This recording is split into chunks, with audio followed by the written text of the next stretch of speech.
Thank you and welcome to the show. The topic this morning is the black press, and we're talking to Dr. Larry Davis, who is the publisher for the Nashville Pride. And Dr. Davis, let me welcome you to the show this morning. Dr. Davis, this is the second in a series that we have dealing with the Afro-American history experience in North America. And what I'd like to do today is to look at the black press and, of course, use the Nashville Pride as an example of the black press here in Nashville, Tennessee, but at the same time to get you to give us some information relative to the history of the black press so that our audience might have some idea of some of the problems and some of the strengths that the black press is made up of before we get into talking about the Pride. Well, the history of the black press basically started in its formal stages with a need that was presented to inform the people. As early as the writings of Frederick Douglass and his development of a press in order to get the information out was where it started, and it developed over the years, over time. Marcus Garvey and his writings, Booker T. Washington also utilized the press. However, my favorites are those gentlemen, in fact one of them still alive now, John Sinstack, who publishes the Tri-State Defender, the Chicago newspapers, because his belief was to establish a number of newspapers and to organize a group of black newspaper publishers. When I talk about organization, I mean National Newspaper Publishers Association. This was the first attempt that existed for black publishers to get together to share some of their common needs, to go after some of their common goals, and to make it a strong bond. Having this strong bond, what it says is that these newspapers will continue to exist, and I think that's one of the most important things that has happened.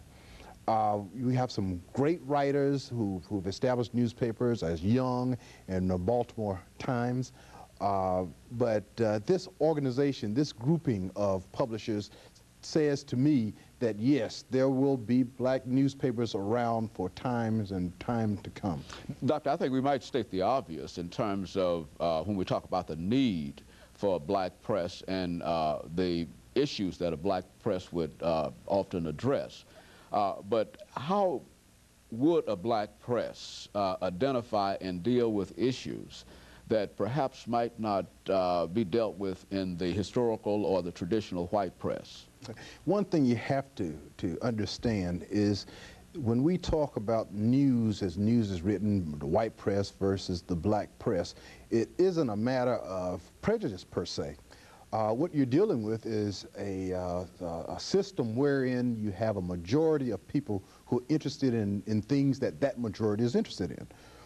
For instance, when 90% of the population in a certain town, we're talking a small town, certainly not here in Nashville. Our numbers are higher. We've got about 30% blacks here in Nashville. But other small towns will tend to have a vast majority of white news, and that minority population will not be covered. Things that have to be covered, we have to chronicle our history.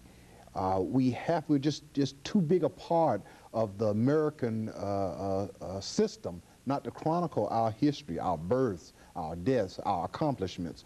So therefore, in order to keep these things from being lost in history, you need that black newspaper. You need a newspaper that is going to cover the things, the infamous things that we do. You find that the majority newspapers, they're in business, and their business, by golly, is to sell those newspapers. If they cater too much to that minority group, then they are not going to sell newspapers to that majority. And you have to understand that. We're not talking prejudices. We're not talking separate but equal. We're not talking they have theirs and we have ours. One of the things that I tell people who ask me about, why do we have a black newspaper, cannot we get it coverage from our major newspaper here? You can get some things, and I encourage everyone to read the majority newspaper. There are things in there that we must know. But then again, there are things that they cannot possibly cover. They cannot possibly publish. And it may not be because they don't want to. It's that it's a matter of timing, it's a matter of space, and a matter of general information that the general audience want to know. So the problem is that we have to separate that piece that is important to our people, that we want to be chronicled in history, and print that. And one of the things that I'm glad to say about the Pride is that we are in archives, so that all of the information that is published through the Pride goes into the archives, and that helps chronicle our history. Very good. Now, in terms of dealing with the issues, and I think that you've already dealt in a limited sense with the black press and its ability to deal with the issues, but what are some of the problems that you're having as the publisher of the Nashville Pride in terms of determining what are the issues that black people ought to be concerned with? I mean, how do you make that a kind of determination? Well, the best way is to listen to the people. We have letters that people write into us that will channel us to where the issues where they would like for us to get to. I cannot compete with a majority newspaper for getting there, getting some of the news that that would interest the general population. So I have to make sure that I target on the things that are important to us.